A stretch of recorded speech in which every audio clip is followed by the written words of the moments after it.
Moving on to our next story which is about Gaza ceasefire talks. Gaza में हम देख रहे हैं, हम की उम्मीद दिए मिस्र के शहर शर्मुल शेख में इजराइल और हमास के दरमियान इनडायरेक्ट मुज़ाकरात का आगाज़ हुआ है, जहां हमास ने कैदियों की रिहाई, इंसानी इमदाद की फराहमी और गजा से इजरायली टैंक्स की वापसी समेत कई अहम कंडीशंस रखती हैं।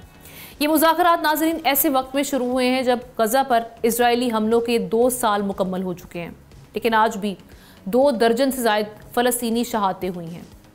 दूसरी जानिब एक रूह परवर वाक़या इजरायली जेल से सामने आया, जहां फ्लोटेला के अतालवी कारकुन ने इस्लाम कबूल कर लिया। कैद की अंधेरी कोठरी में जब उसने अपने मुसलमान साथियों को अजान देते, सजदों में गिरते और आंसुओं के साथ रब से दुआएं मांगते देखा तो उसके दिल की दुनिया बदल गई और यूं उसने इस्लाम कबूल कर लिया। ये मंजर ईमान की ताकत और इस्लाम के नूर की जिंदा दलील है। इसी दौरान और बड़ी खबर आज के दिन वो ये कि इजराइल ने पाकिस्तानी सेनेटर मुश्ताक अहमद खान साहब को भी रिहा कर दिया है।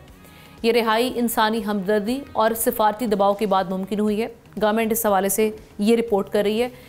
मुश्ताक अहमद खान साहब ने रिहाई के बाद एक वहाँ का जो सारी सिचुएशन वहाँ पेश आई, जो अहवाल है वो सामने रखा वीडियो स्टेटमेंट के ज़रिए। अब निगोसिएशंस के हवाले से जो पहला राउंड है उसके हवाले से खबरें या इत्तलात ऐसी हैं कि कहा जा रहा है कि पॉजिटिव है और एक उम्मीद पैदा हुई है कि अब ये सिचुएशन जो है वो वाकई सीज़ फायर की जानिब जा सकती है। सब्सक्राइब करें और बेल दबाएं ताकि कोई खबर रह न जाए।